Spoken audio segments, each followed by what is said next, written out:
లైఫ్లో చాలాసార్లు మనం ఇన్సల్ట్కి గురవుతాం. ఎవరో ఏదో ఒక మాట అంటారు, చాలా బాధ అనిపిస్తుంది. ఇలాంటి సంఘటన జరిగినప్పుడు బాధపడకూడదు, అప్పుడే డిగ్నిటీ మెయింటైన్ చేయాలి. ముందు కాంటెక్స్ట్ ఆఫ్ ఇన్సల్ట్ని అర్థం చేసుకోండి. ఎవరు నిన్ను ఇన్సల్ట్ చేశారు? నిన్ను ప్రేమించే వ్యక్తి, నీ మేలు కోరుకునే మనిషా, నీ కొలీగా, నీ బాసా, లేదా నీ శత్రువు, లేదా ముక్కు మొహం తెలియనివాడా? ఒక్కోసారి కన్న తండ్రి కూడా ఇన్సల్ట్ చేయొచ్చు. నీకు పెట్టే తిండి కూడా దండగా తిట్టచ్చు.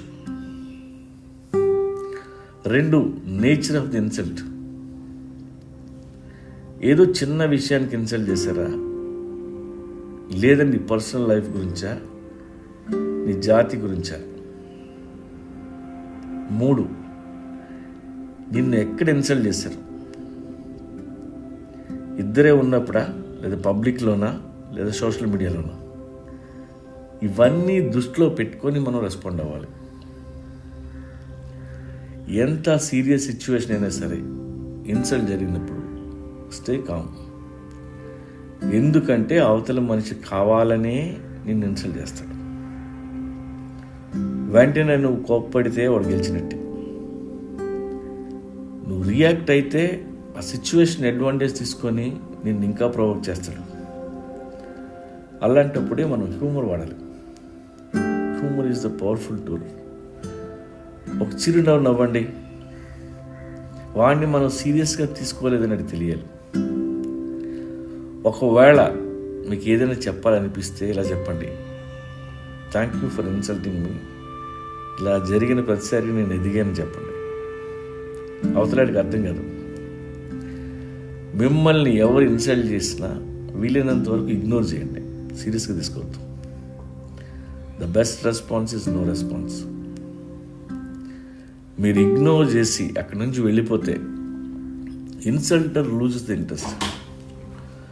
కొన్నిసార్లు కొన్ని ఇన్సల్ట్స్ వల్ల మనం నిజంగా మారుతాం.